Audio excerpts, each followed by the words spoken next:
नमस्कार, न्यून प्रणाम। मैं अभी गोधाम चोरा के अंदर हूँ। इनकम टैक्स के अधिकारी हमारे साथ जुड़े हैं, सर से परिचय कराएंगे और गो भगत भी है सर। सर आपका परिचय। हाँ, आईपी माहेश्वरी अहमदाबाद से आ रहा हूँ और हम लोग हेल्प गौशाला.com करके एक ऑनलाइन पोर्टल चलाते हैं, जिसके माध्यम से जितनी भी गौशाला है अपनी हैं, चाहे राजस्थान में हो, गुजरात में हो और कई जगह हो, उनको शेड बनाने के लिए, चारे के गोदाम बनाने के लिए या गौ एम्बुलेंस के लिए सहयोग करते हैं। तो उसमें हमारा ये रहता है कि कोई प्रोजेक्ट में आधी राशि हम लोग देते हैं और आधी राशि गौशाला के माध्यम से जो जन सहयोग से इकट्ठा करते हैं उनके थ्रू करवाते हैं। तो अभी हमने हेल्प गौशाला के थ्रू 31 मार्च तक करीब 37 गौशाला में 1,36,00,000 रुपए की सहयोग राशि दी है। तो चोरा के गौशाला के बारे में मेरे को बॉम्बे से मेरे मित्र का फ़ोन आया था, उन्होंने बताया था कि बहुत अच्छी गौशाला है, आप एक बार दर्शन करके आओ और जो उनकी व्यवस्था में ज़रूरत हो तो उनमें सहयोग करो। बहुत ही अच्छा वातावरण है यहाँ और विशेषकर जो वृक्षारोपण किया है अद्भुत है, बहुत ही बढ़िया है और एम्बियंस अच्छा है और इनकी जो देखा है उसके हिसाब से सेवा भी बहुत अच्छी कर रहे हैं। तो मेरी सभी गौ भक्तों से विनती है कि जो भी इससे जुड़े हुए हैं वो और ज़्यादा सहयोग करें और ज़्यादा से ज़्यादा गौ भक्तों को जोड़ें, ताकि अपन गौ माता की ज़्यादा से ज़्यादा अपन सेवा कर सकें। और इनका जो विशेष अभियान है कि वृक्षारोपण के लिए प्रयास कर रहे हैं और उसमें 1,100 रुपये में एक वृक्ष के लिए कर रहे हैं, तो उसमें भी ज़्यादा से ज़्यादा दाता जुड़े, ये मैं सबसे विशेष प्रार्थना करता हूँ। बहुत ही बढ़िया काम, आप सब लोग आओ यहाँ पे देखो, तो उससे आपको मालूम चलेगा कि गौशाला का कैसा प्रबंधन हो रहा है।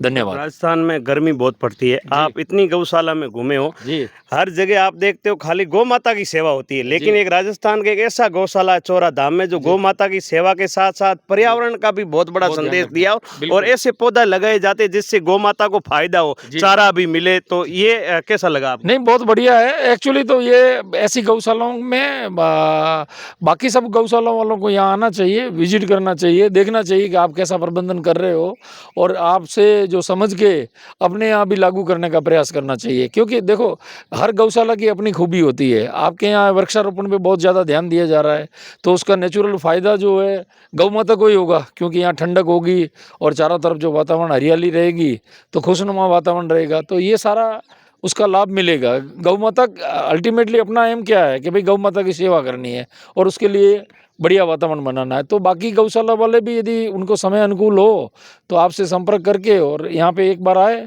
और वो देखें और वैसी चीज़ें लागू करें तो ज़्यादा बढ़िया रहेगा। एक हमने यहाँ और सिस्टम देखा कि कोई जन्मदिन की पार्टी हो या कोई नया शादी के बंधन में बनता, तो वो जोड़ा सीधा यहाँ गोदाम पहुँच के अपनी इच्छा से अपने दंपत्नी जीवन की नई शुरुआत गौशाला से करते। बहुत तो आने बढ़िया। वाले समय में युवाओं को एक अच्छी प्रेरणा मिलेगी।